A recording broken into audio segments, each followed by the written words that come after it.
kelas 9 C SMP Negeri 1 Tari. Di sini saya akan menjelaskan materi tentang hormat dan patuh kepada orang tua dan guru.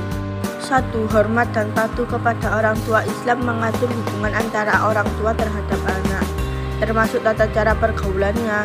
Antara orang tua dan anak masing-masing memiliki hak dan kewajiban yang diatur dalam Islam. Dalam ajaran Islam, kedua orang tua memiliki kedudukan yang tinggi. Setiap anak diwajibkan untuk berbuat baik kepada kedua orang tua. Birrul walidin. Birrul walidin juga diartikan sebagai berbakti kepada kedua orang tua. Kewajiban menghormati dan mematuhi kedua orang tua termaktub di dalam Al-Quran. Ada banyak ayat yang berbicara tentang hal ini, di antaranya surat An-Nisa 4 ayat 36. A'udzubillahi minasyaitonirrajim. Bismillahirrahmanirrahim. Wa'budullaha wa la tusyriku bihi syai'an wa bil walidaini ihsanan wa bidil qurba wal yatama wal masakin wal jari dil qurba wal jaril junubi wasahibi bil jambi wa bani sabili wa ma malakat aymanukum innallaha la yuhibbu man kana mukhtalan fakuran. Shadaqallahul azim.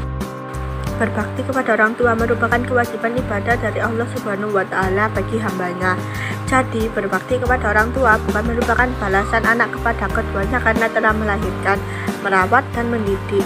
Dalam sebuah hadis riwayat Muslim, Rasulullah SAW bersabda yang artinya, dia celaka.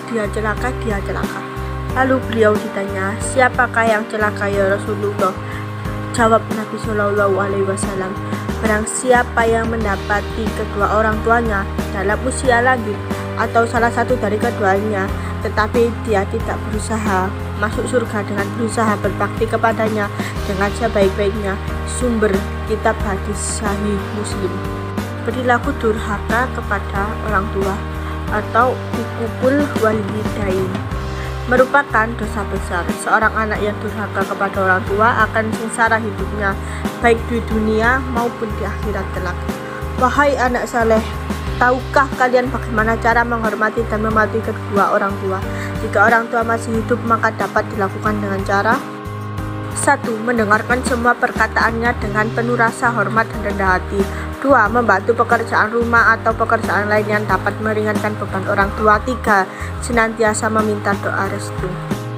3 macam doa yang akan dikabulkan dan 3 ada keraguan pada ketiganya, yaitu doa orang yang dizalimi, doanya orang musafir, dan doanya orang tua kepada anaknya. Sumber hadis yang diriwayatkan oleh Ibnu Majah. Jika orang tua sudah meninggal, maka cara menghormati dan mematuhinya adalah sebagai berikut. 1. Menyambung tali silaturahmi dengan kerabat dan sahabat orang tua. 2. Melanjutkan cita-cita orang tua. 3. Mendoakan ayah dan ibu dengan meminta ampun kepada Allah Subhanahu wa Ta'ala. 2. Hormat dan patuh kepada guru. Guru berjasa besar dalam mendidik dan mengajar kita sejak usia dini. Berkat jasa guru, kita bisa membaca, menghitung, menyanyi, dan menguasai berbagai ilmu pengetahuan. Mereka tak kenal lelah dalam mengajar dan mendidik murid-muridnya. Tanpa bimbingan dan didikannya, kita tidak akan bisa membedakan antara yang benar dan salah, mana yang halal dan haram. Jasa guru tidak bisa dinilai dengan materi. Islam menempatkan guru pada posisi mulia. Mereka adalah orang tua kita setelah orang tua kandung. Menghormati dan mematuhi guru dapat dilakukan dengan cara 1. Menyapa dan mengucapkan salam saat bertemu. 2. Mendengarkan dan menyimak dengan baik semua perkataannya. 3. Mengikuti pelajarannya dengan penuh semangat. 4. Memandang guru dengan pandangan penuh rasa hormat atau takzim. 5. Hendaklah duduk di hadapan guru dengan sopan dan tenang. Imam Sufyan Ats-Tsauri rahimahullah berkata, bila kamu melihat ada anak muda yang bercakap-cakap padahal sang guru sedang menyampaikan ilmu, maka berputus asalah dari kebaikannya karena dia sedikit rasa malunya. Guru juga berjasa dalam menanamkan akidah Islam yang lurus. Dengan akidah yang lurus, seseorang akan hidup bahagia di dunia hingga di akhirat. Dalam ajaran Islam, guru atau ulama harus dihormati dan dimuliakan.